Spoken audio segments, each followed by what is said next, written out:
इस चैप्टर को कंप्लीट हम करने ही वाले हैं। Okay, so let's start the chapter. Okay, let's start. This is the chapter first of civics. Okay, unity in diversity. जैसे हमने बनाया था, यूनिटी मीन्स होता है एकता और डाइवर्सिटी होती है विभिन्नता। ठीक है ना, तो यूनिटी इन डाइवर्सिटी, अनेकता में एकता। तो India's diversity has always been recognize as a source of its strength. तो इंडिया की जो डाइवर्सिटी है, विभिन्नता है, ये हमेशा से इसको इस तरीके से पहचाना गया है, ताकत के फॉर्म में पहचाना गया, ये एक ताकत का स्रोत है। When the British rule India, women and women from different cultural, religious and regional backgrounds came together to oppose them. जब ब्रिटिश रूल, अंग्रेज़ों का शासन इंडिया के अंदर था, तो आदमी, औरतें और जितने अलग अलग संस्कृति के लोग, अलग अलग धर्मों के लोग, रीजनल बैकग्राउंड, अलग अलग क्षेत्रीय लोग एक साथ हुए और उन्होंने ब्रिटिश का विरोध किया। अपोज मीन्स होता है विरोध करना।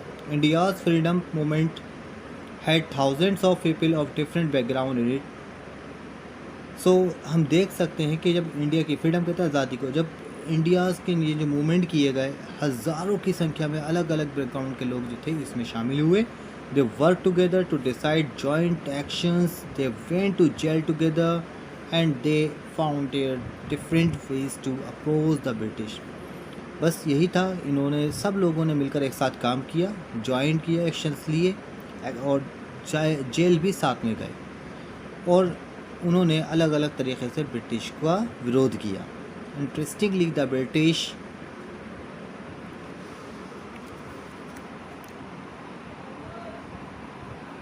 Thought they could divide Indians because they were so different and then continue to rule them.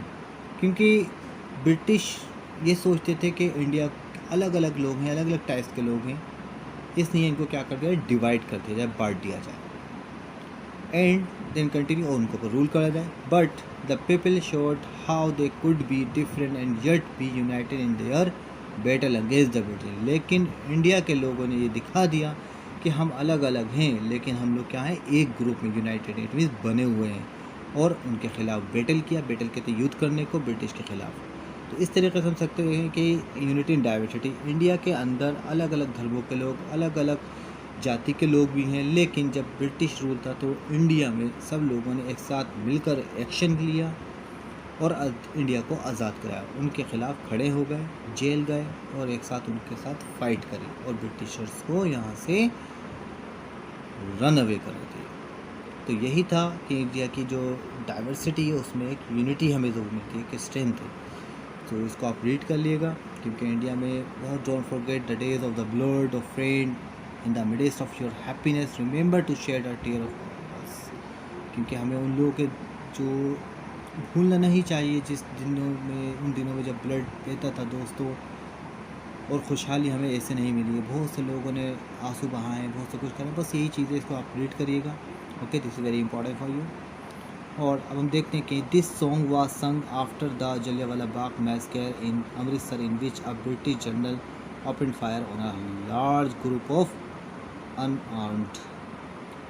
सो ये सॉन्ग जब गाया गया था, जब ब्रिटिश ने जलियांवाला बाग में एक खूनी घटना हुई थी, जिसको बोलते थे कि जलियांवाला बाग, इसमें बैसाखी का मेला लगा था, कुछ इनोसेंट लोग थे और इसमें 2 लोगों को, इंडिया के पॉलिटिकल लीडर को अरेस्ट कर लिया था। तो उस टाइम पर इंडिया के लीडर्स को छुड़ाने के लिए, और कुछ लोग इनोसेंट पीपल थे, वो मेला देखने के लिए गए थे। तो इसमें जनरल डारा है, उन्होंने उस एरिया को क्लोज़ किया और करने के बाद बहुत से लोगों पर ओपन फायर, इट मीन्स यहाँ पर ओपन फायर, लोगों के ऊपर, ग्रुप के ऊपर गोलियाँ चलाना शुरू कर दी। वो बेचारे निहत्थे थे। Peaceful people killing many and वंडिंग even more, बहुत सारे लोगों को मार दिया और बहुत सारे जख्मी हो गए। Men and women, Hindu, Sikh and Muslim, rich and poor had gathered to protest against the British. क्योंकि इसमें हिंदू, मुस्लिम, सिख, ईसाई, मैन, वीमेन सब लोग आ गए, इकट्ठा हुए थे ब्रिटिश के अगेंस्ट अपनी प्रोटेस्ट करने के लिए। This song was composed and sung to honour the memory of those brave people. तो ये सब लोग इकट्ठा हुए और ये गीत इसलिए रचा गया था, ये पोएम एक तरह का सॉन्ग था कि उन लोगों को याद करने के लिए, क्योंकि उन लोगों के लिए बहुत ज़्यादा उन लोगों का खून भी बहाया था।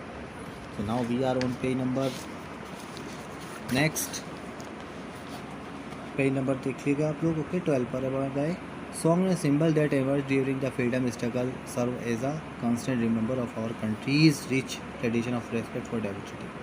सॉन्ग से सिंबल कहते हैं प्रतीक को निकल कर आए जब फ्रीडम हो रही थी, स्ट्रगल किया और कंट्री को हमेशा कंट्री को रिमाइंड करते रहे और कंट्री की जो डाइवर्सिटी है उसको हमेशा याद करते रहे, इसकी इज्जत करते रहे, क्योंकि इंडिया में अलग अलग टाइप्स के लोग हैं, वो सबको रिमेंबर किया गया. Do you know the story of the Indian flag. क्या आप स्टोरी जानते हैं इंडियन फ्लैग की, जो हमारा झंडा है, तिरंगे झंडा.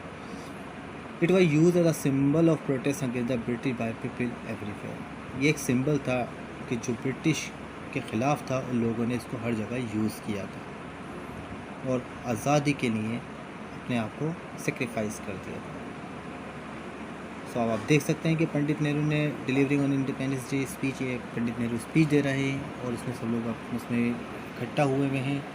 तो ये तिरंगा आप देख सकते हैं, क्योंकि इसी की बेस पे इसको सिंबल माना और लोगों को बताया कि हमें क्या चाहिए. ये हमारी आज़ादी का झंडा है और जिसकी वजह से ही हमें क्या करना, आज़ादी चाहिए.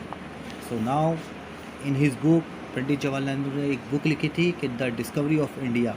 Okay, Jawaharlal Nehru says that Indian unity is not something imposed from the outside but rather. तो डिस्कवरी ऑफ इंडिया पंडित जवाहरलाल नेहरू ने एक बुक लिखी थी, उसमें कहा है कि इंडिया की जो यूनिटी है वो कहीं दूसरी साइड से थोपी नहीं गई है, लगाई नहीं गई है. It was something deeper and with in its fault.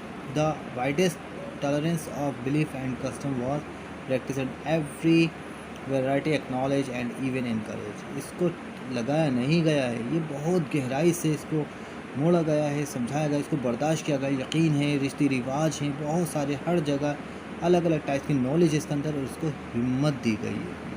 ये ऐसा नहीं है कि खाली आने के बाद जो डाइवर्सिटी को देख करके किसी को ऊपर लगा दे कि यूनिटी, नहीं, इसको जो है इंसान के वो अंदर से आई है. It was Nehru who coined the phrase unity in diversity to describe the country. Pandit Nehru ही थे कि यूनिटी इन डाइवर्सिटी इन्होंने ही बताया, कि डिस्क्राइब किया कि इंडिया की जो डाइवर्सिटी है होने के बाद भी इंडिया के अंदर यूनिटी खुद आई है, लोगों की फीलिंग के अकॉर्डिंग आई है, उनके विश्वास के अकॉर्डिंग आई है. ऐसा नहीं है किसी ने उनके ऊपर लगाया है. So I hope everything is clear to all till here. So I will send PDF of this chapter. Okay, और क्वेश्चन आंसर, इसमें आपको बहुत सारी चीज़ें हैं. This is very important for you. It's enough from myself. Thank you very much. Good bye.